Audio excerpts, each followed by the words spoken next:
Good morning, my single sisters.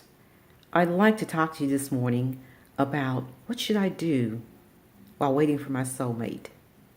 I want to give you some encouragement, some inspiration, and just some food for thought. While many of you out there are still waiting for just that right guy to come along and to find you and to sweep you off your feet, I want to encourage you to not just sit and wait for him to come. Stay busy. Stay active, get involved with life, because he will find you no matter where you are. And I've heard this over and over from different women throughout the years. I heard them say, the church is a good place to find him. Well, maybe. I'm not going to knock the church, but I'm going to tell you something. It doesn't matter where you are. He will find you no matter where you are. He will find you if you are crossing the street at a bus stop. He will find you if you're sitting on a bus traveling down 95th Avenue. He will find you if you're sitting in a cornfield shucking corn. It really does not matter.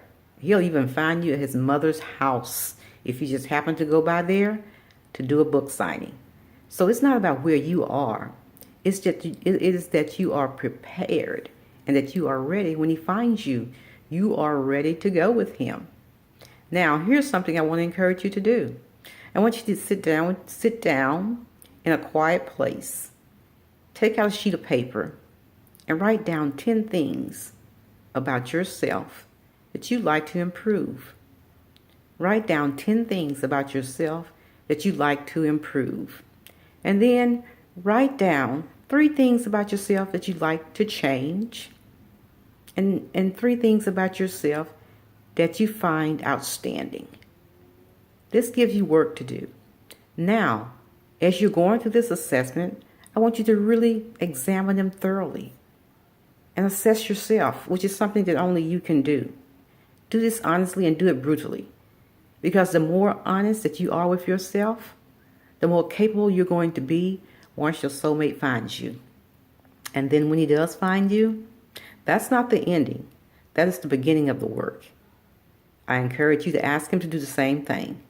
Once the two of you have decided that this is going to be a seriously committed relationship, you both should sit down and write out the self-examination clause for yourselves. Because I know we're going to talk about the stories of what I've gone through in the past and past relationships and who harmed me and who didn't. You see, these are the kind of things that keep you recreating the things that you don't want. Don't spend your life talking about the past. When your soulmate finds you, only focus on that great future that you're going to create together. The past only happened so it could prepare you for that great moment called the now. So in order for you to enjoy this great thing, you have got to make sure you put the past behind. Close the door on it once and for all, and don't open it again. Because when you enter into a new relationship, you don't have to bring all those old thoughts in there with you. You don't have to re-examine everything you ever did in your past. You don't have to talk about all the errors that you made. It's good that you learned from them, and that was their purpose. But you don't have to relive them every time you enter a new relationship. So when he finds you and you sit down and you make this agreement of a life called a life contract, you're both are creating a plan for your life together. Not the life that you walked out of before you came together. And use this as a reference all throughout your marriage. It's not to be used as a tool to harm or to stoke revenge or to somehow make the other person feel like you failed in some way, but it's simply to be used as a tool, as a guide, so that if things seem somewhat a little bit out of sync, out of sorts, you both can go back to that life plan that you made together in the beginning and to make sure you're on course. Have fun with it. Look at it after 10 years and say, wow, we have grown so much. Remembering to encourage each other because it's a challenge for both of us. We're all going through it. We're going through it differently. But what we want to do is to stay focused on our game plan. Stay in it day in and day out. Don't let little things distract you and get you off course. And always go back to it from time to time. Laugh. Have fun. Enjoy it. Even the things that at one time may have pissed you off, when you get beyond them, you can go back and laugh at them because you can see how silly you were or how immature you were behaving at that time. And these are things that we need in a divine right relationship. And it'll work. It works. I just want you to have a wonderful life. But in the meantime, prepare yourself for what you're expecting to come. I mean, those of you who have gone to college and completed your college curriculum, or let's say anything that you have been successful at in your life, you prepared for it. You studied for it. You worked on it. The same thing is required in a successful marriage. You have to work on it. But the one thing I want my sister to know is that you won't find him, he will find you. Innately, inherently within him, there is a gene called find the right woman or find your divine right soulmate. Find your spouse. I promise you, he will find you.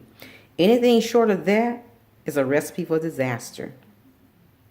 Let him do what he was designed to do, and then you do what you were created to do. And I promise you, everything will go swimmingly. Your relationship will work out. You'll develop and create a long-lasting relationship, and you will have a happy marriage. Now, you girls go out there and have a great weekend. Do something fun. Do something exciting. Do something for yourself, because being single is not the worst thing that could happen to a woman. One of the most challenging things that could happen to her is being married and extremely unhappy and unfulfilled. I'd rather be single and happy than be married and totally miserable. Again, let me encourage you, my single young sisters. There's a man that was created for you and only you, and you don't have to share. There is a man who's looking for you right now as we speak. Are you ready? Are you prepared? Are you doing what you need to do so that when he comes, you don't have to do all this getting ready? I'm ready to go. Have a blessed day. Ask Sister Linda.